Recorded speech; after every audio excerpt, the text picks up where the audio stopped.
Let's actually start with your most regular day job these days. Okay.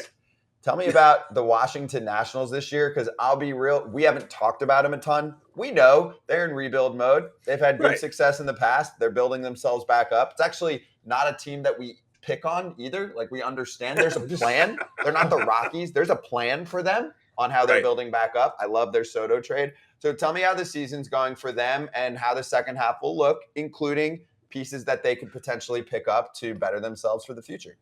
Yeah, and it's going to be the question of if they add anything more from other franchises, minor leagues, because there's a bunch of guys on the team that teams are going to want. So it's going to be interesting as we move forward. So look, if you take this season, the expectations were to be better than last year at least. Especially the second half, where it felt like post the Juan Soto trade, weren't a lot of games that they were in, and a lot of it was the starting pitching, right? I mean, it was a lot of pitching, and you get here and there with the offense, but Joey Meneses stepped up and had an unbelievable year. So you come into this thinking, okay, let's be a little bit better than last year. Let's try to get better, learn how to win, and we've seen a lot of that. Look, they had a rough June, and it could have gotten worse, but they didn't let it happen. You started out with the Dodgers. You had, we could go on and on with the Phillies, the Braves, and it's just the gauntlet they had to run through, and it didn't eat them up.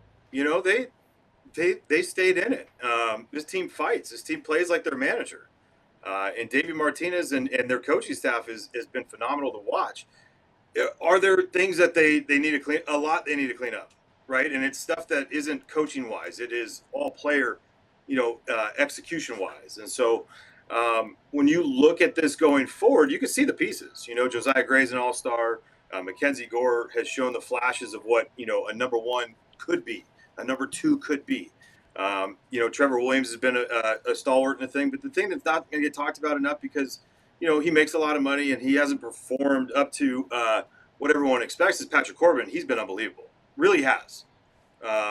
You talk about a leader and a guy that takes the ball every fifth day, not scared.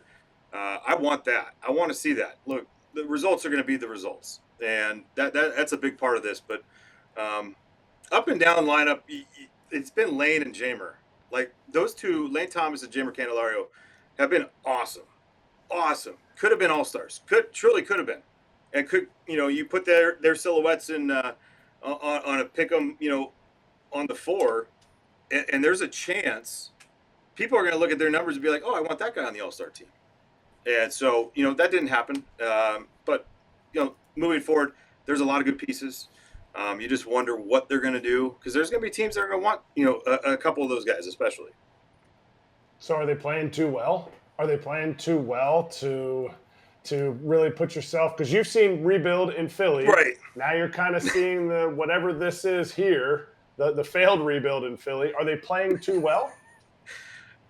No. Because again, you and I and Brock, we know this whole thing. I mean, Ronnie, you know it. It's hard to win in the big leagues, right? So learning how to win in the big leagues, you gotta fight through some things. You're gonna be the part is, like, on paper, you're a man down. What it feels like, and when you look out there and you see the way they compete, that's the part that you're going. You can't say they're playing too well because of that. You know what I mean? The competition part. They're not giving in and all that stuff. All the cliches that they aren't. Without the ability to have a top 10 pick next year, I mean, what are they trying for, really? There's no incentive to lose. It's not like you're going to get a better pick because, being in a top 5 pick or top 10 pick last 2 years, the CBA is going to hurt them. But that's the CBA, and that's what I love it, because you don't want teams tanking. But it just happens to be right in the middle of the rebuild of this right now with the Nets. It would be helpful.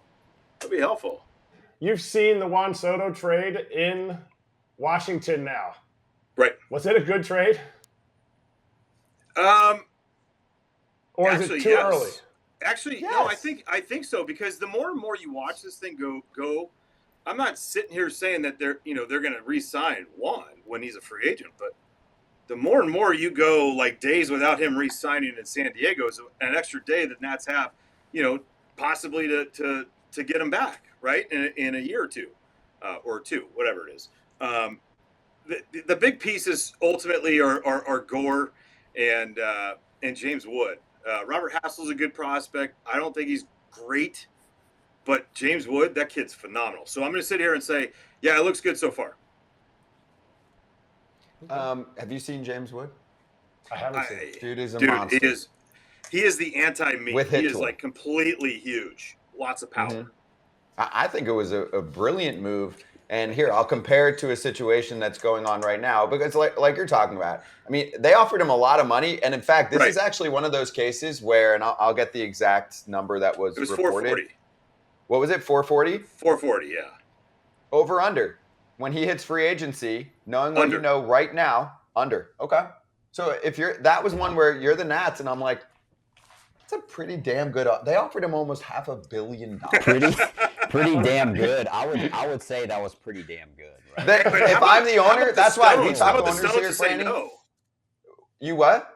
How about the Stones to say no to that? That's what I'm saying. Is like if I own the Nats and I offer 440 because I'm trying to keep you long term, and you say no, you're gone. That's fine. I'm okay with that, and I think fans should be okay with that too. If that's a real offer, then we're not keeping him. We need to get something else for him. Example right now, Shohei Ohtani should have been traded last year for at least the same haul, if not more. Franny, let's talk in 2 years about where the Nats are and where the Angels are, okay? Because the Nats will be competing in the NL East, and the Angels will be dog shit. Agree? Well, I mean, Trout's still there, so I can't say complete, dog ass. Okay, on but that, so how many playoff appearances have they made with Trout since they got dusted by 2014's Eric Kratz crew? Yeah. Right there, baby. Right there. They got him. The patch. Look, the Nats will have it, I think. Easy. You're even thinking about this? The thing is that like after the Juan Soto trade, would you ever play chicken with Mike Rizzo? He traded one. He just said everybody, hey, here it is. Oh, you guys wouldn't do that. Boom, traded him. Like nailed him. Like that to me is like the Shohei thing is if it was last year, let's say, how many teams would they have to have contracted in the minor leagues to actually have made it for I think valuable for the Angels. I think this year you get them for a little bit less of a price. I mean, it's still going to cost you, but come on, like it's got to be double digits, right? Like 10 guys. Yeah, five for the hitter, and 5 for the pitcher.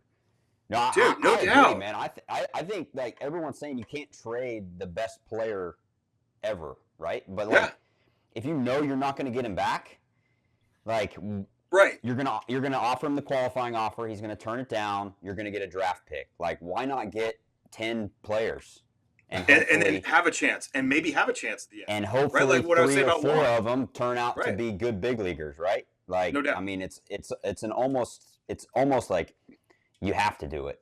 Who knows if they will do it, but it'd be hard if you're trying to get better for the long term, I mean, ultimately it comes down to you have to have depth. The top pieces, we get that whole thing. It's great to have the talent and all, but they got better actually this year by getting depth pieces, right? Like we saw them gradually get better with those, the Urshela's of the world, the Brandon Drury's of the world, that type stuff. So add in nine more chances, right, at getting that in the depth. Like Shohei he's special. I don't want him ever to get traded just for the fact that like he means a lot to people in Anaheim already, right? Like people are enamored with him. People all over the world are enamored with him. But just to see what he can control, like what the value would be is like, I want to see it though. I want to see what he's going to get traded for. Like, let's go.